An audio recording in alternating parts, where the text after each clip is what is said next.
係遇到好多嘅挫折嘅。嗱，一陣間我哋喺片集裏邊咧就睇見佢第一次同魯國交鋒贏咗，佢就好驕傲，盛氣凌人，唔聽管仲嘅勸諫，繼續咧向魯國進軍，希望咧再大獲全勝。結果咧就爆咗冷門，俾弱小嘅魯國咧係打到一敗塗地。嗱，呢場戰役咧係好出名嘅，因為有一句成語我哋時時用嘅，就喺呢個故事裏邊出嚟㗎啦，就係一鼓作氣。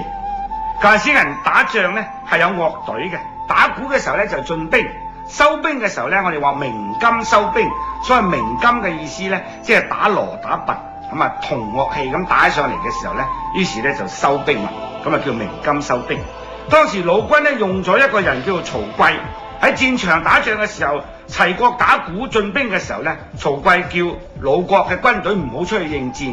第一次打完鼓唔出去應戰，第二次打鼓都唔出去應戰，直到齊國打第三次鼓，然後曹劌先叫魯軍擊鼓應戰，結果咧就大敗齊軍啦。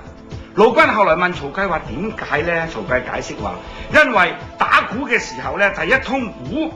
大家嘅戰意好高昂，我哋避咗齊軍呢個嘅高昂嘅戰意，令到佢有怠慢之心，尤其是我哋輸過啦，佢以為我哋怕事。第二次亦都唔出去應戰，直到打第三次鼓，然後我哋魯軍先至出去應戰。我哋戰意高昂，佢哋咧嘅戰意已經係低沉啦，所以我哋贏啦。佢係咁話嘅，佢係一鼓作氣，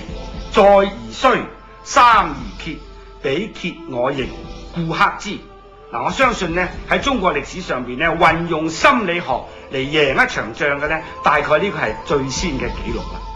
其實曹劌呢個人咧，除咗一鼓作氣呢句說話之外咧，我哋而家時有講話肉食者鄙呢句成語咧，都係同曹劌有關係。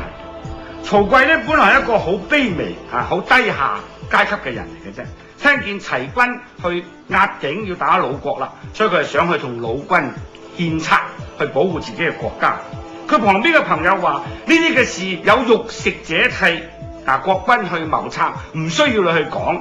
咁於是曹劌就話：肉食者鄙，未能與謀。嗱，肉食者鄙呢句說話咧，就唔係話嗰啲食齋嘅人咧係笑嗰啲食肉嘅人嘅喎，話食肉嘅人冇乜料，唔係咁解嘅。原來嗰陣時咧食肉咧係好艱難嘅，係有財有勢有權嘅人咧先至可以食到肉。普通一般老百姓咧係只係食蔬菜食米飯嘅啫，食米飯都已經好好噶啦，可能食雜糧嘅啫。嗱，所以如果喺呢個成語裏邊話肉食者鄙，肉食者咧係指在上位嘅、執政嘅、有權嘅有勢嘅人。曹劌就話呢班人咧雖然係肉食有權有勢冇乜料嘅，反正我仲有料，所以肉食者鄙。